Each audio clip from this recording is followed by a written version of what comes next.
बिस्मिल्लाहिर्रहमानिर्रहीम। अस्सलाम वालेकुम। आजकल हर कोई ये कहते हुए मिलता है कि मुश्किलें हैं, खत्म नहीं होती, आजमाइशें जान ही नहीं छोड़ती। तो आज हम बात करेंगे आजमाइशों पर कि आजमाइशें असल में हैं क्या और कैसे इनका सामना करना चाहिए। आजमाइशें जिंदगी का हिस्सा हैं। अगर कोई ये तसव्वुर करता है कि वो बगैर आजमाइशों के खुशो खरम जिंदगी गुजार लेगा, अय्याशी में जिंदगी गुजार लेगा, तो वो गलत नजरिए पर अपनी जिंदगी गुजारने की कोशिश कर रहा है और अपने इस नजरिए की वजह से वो बार बार तकलीफ उठाएगा।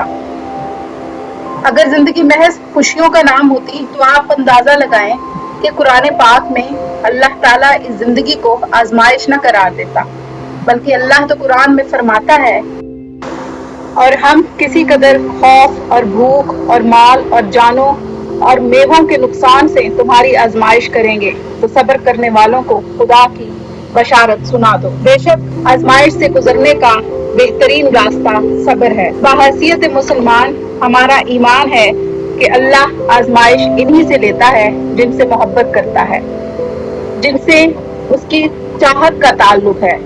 ये एक आम फहम बात है कि मोहब्बत तो साबित ही तकलीफ के दिनों में होती है। सुख के साथी तो बहुत मिलते हैं, गम और रंज में ही पता चलता है कि कौन किससे कितनी मोहब्बत करता है।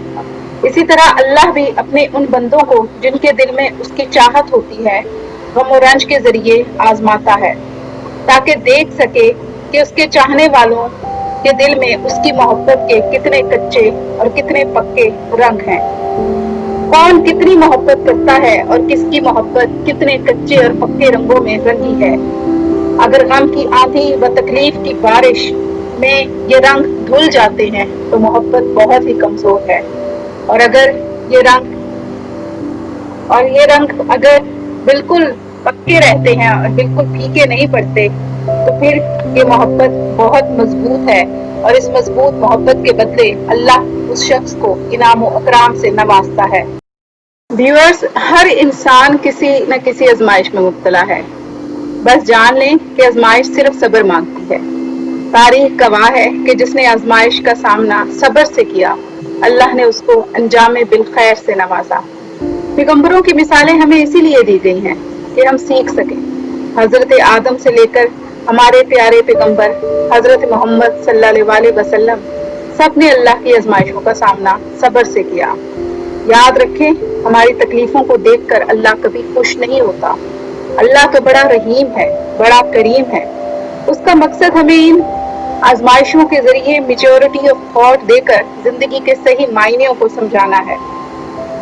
अल्लाह तो इतना करीम है कि अगर हजरत हाजरा को हजरत इस्माइल के साथ बंजर पहाड़ी पर अकेले छोड़ने की आजमाइश में डालता है तो उसी सब्र के बदले में इन्हें जमजम अता करता है। नाजरीन, आप पैगंबरों की आजमाइश लोगों की आजमाइशों से अगर बेगौर करें तो आपको पता चलेगा कि हर आजमाइश के बाद अल्लाह ने सब्र करने वालों को इनाम और इकराम से नवाजा है। जैसा कि मैंने अभी बात की, अल्लाह ने हजरत हाजरा को आजमाइश में डाला, लेकिन उसके बदले में अल्लाह ने क्या अता किया? सब्र के बदले में और अल्लाह पर तवक्कुल के बदले में उन्हें जमजम अता किया गया।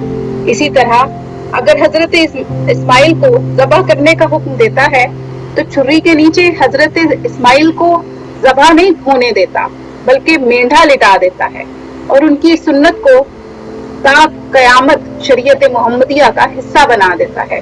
ये उनका इनाम है। अब अगर देखें हजरत यूसुफ को, तो हजरत यूसुफ को कैद की सौबत में मुब्तला करता है। हजरत यूसुफ तकलीफें उठाते हैं मुख्तलिफ लोगों के हाथों बिकने की, गुलाम बनने की, लेकिन अल्लाह उनके सब्र के बदले में उन्हें बादशाहत अता करता है।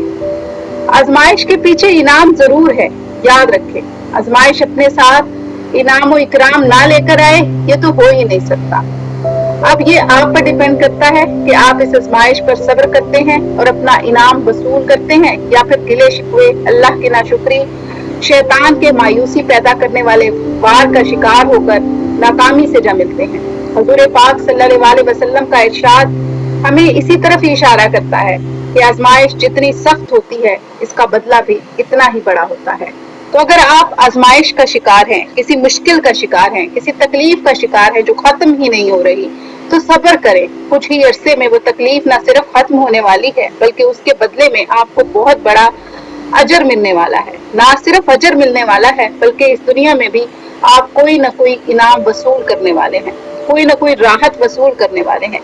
अगर अल्लाह ने सिर्फ अजर दूसरी दुनिया के लिए रखा होता, तो इस दुनिया में हमारे पैगंबरों को मुख्तलिफ किस्म के सऊबतों में, तकलीफ में, आजमाइशों में मुब्तला करने के बाद अल्लाह किसी किस्म की राहत ना देता।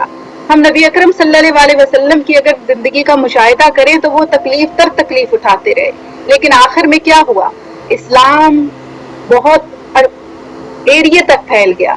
हजूर पाक सल्लल्लाहु अलैहि वसल्लम उसी इलाके में एक फातिहा की हैसियत से दाखिल हुए जहां पर हजूर पाक सल्लल्लाहु अलैहि वसल्लम की एक आयत की तलावत को सुनना भी गवारा नहीं किया जाता था, जहां हजूर पाक सल्लल्लाहु अलैहि वसल्लम को मजनू कहा जाता था, वहां पर हजूर पाक सल्लल्लाहु अलैहि वसल्लम के पांव चूमे गए। तो हमने सीखना है कि हमने आजमाइशों से कैसे गुजरना है, हमने आजमाइशों पर कैसे सब्र करना है, ताकि हम अल्लाह के दोनों जहानों में इनाम और इकराम के हकदार ठहर सकें। नाजरीन, इसी तरह की नेकी से भरपूर और तारीखी वीडियोस अगर आप मजीद देखना चाहते हैं तो आप सब्सक्राइब कर इस कार्य खैर में हिस्सा ले सकते हैं। तो काइंडली इस कार्य खैर में हिस्सा लीजिए और सब्सक्राइब कीजिए।